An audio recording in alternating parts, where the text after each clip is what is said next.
Number 1. You're just smelling their genes. Picture this. You're at a party. Someone walks by, and something about them just seems irresistible. You tell yourself it's their smile or their laugh, but actually, you may just like how their immune system smells. Yep. Beneath your carefully crafted Tinder bio and artisanal cologne, your brain is sniffing for something called the Major Histocompatibility Complex, MHC, a set of genes that help fight disease. Scientists believe humans are attracted to partners whose MHC genes are different from their own. Why? Because it increases the chances that your hypothetical future kids will have supercharged immune systems. In extreme cases like those infamous sweaty t-shirt experiments, women rated the scent of men with dissimilar MHC as more attractive. Basically, wow, you smell like you'd give my offspring robust white blood cells. Let's make bad decisions together. So while you're convincing yourself it's about their playlist or their witty jokes, it's actually your ancient biology whispering. This one smells like survival. And yet, here you are, thinking you chose your partner because they also hate pineapple on pizza. Cute. But your nose already decided about 1,000 generations ago. Number 2. Familiar faces freakily win. You've probably heard the phrase, "they look like someone I know." Right. Well, that creepy little instinct isn't just you being weird, it's biology playing puppet master again. Your brain is hardwired to prefer faces that resemble people you already trust: family, childhood friends, even your own, which, in some studies, has extended to people finding partners that, wait for it, resemble themselves. Historically reported examples even show that couples tend to grow more alike over time. But even at the start, people subconsciously lean toward familiar-looking features. Why? Because familiarity feels safe. Safe means not getting betrayed, murdered, or eaten, all excellent goals for an evolving species.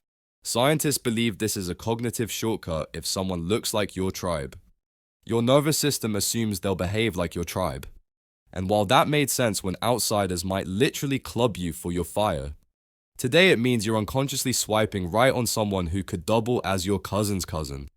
So next time someone says, "You two look like siblings," don't panic. Just know it's your survival software showing its cards. Still creepy. But evolution doesn't care about your modern sense of awkwardness. Number 3. The scarcity hotness effect. Imagine being at a party. There's a big group of perfectly nice, available people, but one person is already talking to someone else, or clearly not interested, and suddenly your brain goes, "Yes, that one. That's the one I want." Congratulations, you've just experienced the scarcity hotness effect, the psychological phenomenon where people appear more attractive when they're perceived as scarce, hard to get, or already claimed. Scientists believe this has roots in good old-fashioned evolutionary competition. Historically, if someone already had a mate or lots of attention, it suggested they had good genes, resources, or social status worth fighting over. Your ancestors' brains thought, if others want them, they must be valuable. Better jump in the ring before someone else seals the deal. In extreme cases, this even shows up in experiments where people rate the same photo as more attractive when told the person is married or already dating someone, which is kind of embarrassing for humanity as a whole. But here we are. This also explains why someone who seems disinterested can light your brain up like a neon sign. They're triggering that primal rare, valuable reflex, even if they're just a guy in a hoodie who ghosted you last week. So the next time you find yourself inexplicably into someone who's clearly unavailable, just remember, it's not love. It's your inner cave person screaming, "Must compete now." Number 4.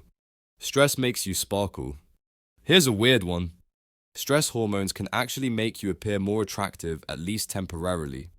Imagine you're running late, frazzled, and convinced you look like a swamp creature, yet someone glances at you like you're a walking rom-com. Why? Because your body is currently oozing cortisol and adrenaline, which change your posture, flush your skin, and dilate your pupils, all of which can signal vitality and alertness. In evolutionary terms, mild stress showed you were engaged, energetic, and responding to your environment, all things that were hot commodities back when survival depended on your ability to outrun bears or argue over who got the driest cave. Scientists believe that in extreme cases, people even prefer the scent of someone under mild stress, likely because it triggers subconscious cues about their health and resilience. Of course, this doesn't mean you should show up to dates in full panic mode with pit stains and a 1,000-yard stare. That's too much stress, but a little spark of nervous energy. Apparently, it's just enough to trick someone else's brain into thinking you're a high-functioning, highly desirable human. Basically, your fight or flight response sometimes doubles as a free makeover. Number 5. Your voice gives you away. Ever notice how your voice magically drops an octave or two when you're flirting? Or how it softens into something warm and sugary when you're around someone you like? That's not just you trying to sound cool, that's your biology leaking out through your vocal cords. When you're attracted to someone, your body subtly adjusts your tone, pitch, and even cadence to send subconscious signals. For men, the voice tends to get deeper and slower, a not so subtle look. I have testosterone and probably know how to start a fire. For women, the voice often gets slightly higher and breathier, which historically signaled youth and fertility. Scientists believe this stems from our need to advertise reproductive fitness without standing on a soapbox and yelling, "My genes are great." Basically, your larynx just does the awkward flirting for you. In extreme cases, studies have shown that listeners can accurately guess whether someone is speaking to someone they're attracted to purely based on changes in vocal patterns. What's even weirder, you also unconsciously like the sound of your own voice more when you're talking to someone you're into, which might explain why you suddenly turn into a discount podcast host when they're around. So yeah, if you've ever caught yourself thinking, "Why am I talking like a cartoon villain right now?" Don't worry. That's just your caveman operating system trying to seduce someone through audio alone. Number 6. Symmetry, but not too much. We've all heard that facial symmetry equals beauty. Right? Well, it's true, but with a creepy little caveat. Humans are generally attracted to faces that are more symmetrical because it historically signaled good health, strong genes, and an absence of developmental issues. Basically, your brain goes, "Ah yes, this person's face looks evenly assembled, probably won't give me mutant babies." Excellent. But here's the catch. When faces are too perfectly symmetrical, they start to look uncanny and unsettling, like a wax figure that might murder you in your sleep.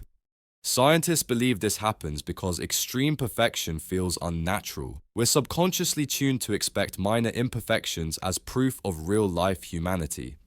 In extreme cases, hypersymmetrical digital models or AI-generated faces can trigger what's called the uncanny valley, where something looks almost human but makes your skin crawl. So your brain is stuck in this bizarre sweet spot. It craves balance, but only just enough to feel healthy and familiar. Too much, and suddenly you're dating a mannequin from your nightmares. Basically, your standards are wired for attractive but believable, not Photoshop hallucination. Number 7. You're wired to chase status. Ever found yourself drawn to someone because they just seem important? Maybe they walk into a room like they own it, or everyone laughs at their terrible jokes, or they casually mention their obscure wine collection. Congratulations, you're falling for the ancient trap of status attraction.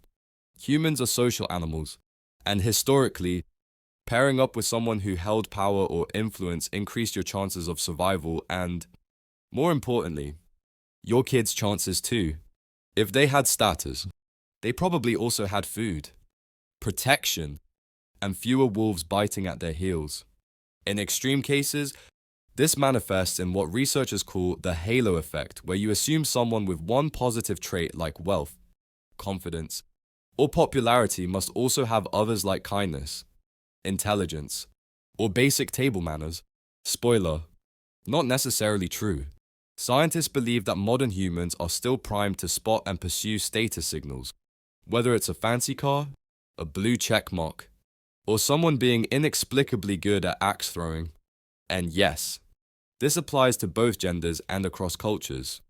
High status cues like leadership, competence, or even just being the one who owns the playlist at the party makes someone more magnetic. Basically, your brain wants to lock down the top of the food chain, even if it just means dating the guy who's inexplicably good at trivia night. Number 8. Stress bonds you together. You know how couples in scary movies always end up making out after running from the killer? That's not just bad screenwriting, that's your biology at work. Shared stress, danger, or even mild discomfort actually intensifies attraction. Scientists believe this happens because adrenaline and cortisol flood your system during a stressful event, heightening all your senses, including the one that screams, "I want to grab this person's face and kiss it right now."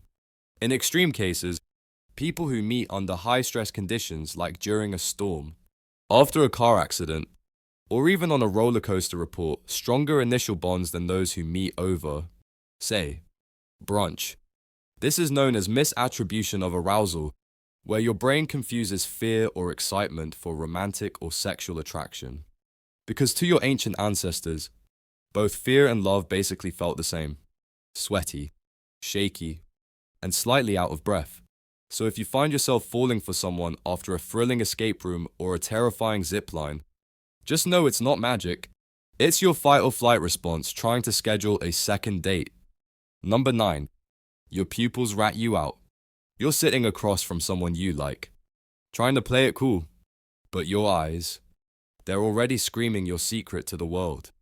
When you're attracted to someone, your pupils dilate. It's a universal, unconscious signal of interest, and humans are actually good at picking up on it. Historically reported experiments even show that people rate photos of faces with dilated pupils as more attractive even if they don't consciously realize why. Your eyes literally shine brighter when you're into someone. This reaction evolved as a subtle way to communicate desire without saying a word, which was handy in times when saying the wrong thing could get you slapped, stabbed, or exiled. In extreme cases, this response is so reliable that some shady businesses used to print advertisements with models' pupils artificially enlarged to make them look more alluring. Sneaky. Right. So no matter how chill you think you're being, your eyeballs are over here like, "Hey, look at this person, they're amazing." Basically, your pupils are the tattletales of your nervous system. Number 10. You're not actually choosing. Here's the weirdest, creepiest truth of all. You're not as in charge of your choices as you think. A huge chunk of who you're drawn to is dictated by subconscious cues sent. Symmetry, voice, familiarity, stress, status all firing before you even know what's happening. Your brain is running ancient algorithms while you're still debating whether to text them back. The illusion of choice. It's just that an illusion. You pick based on what feels right.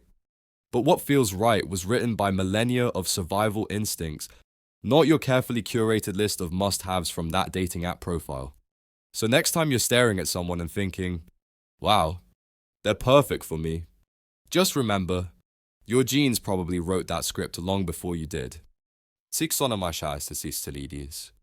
That's all for today. I'll be making similar videos in the future. Subscribe to see them.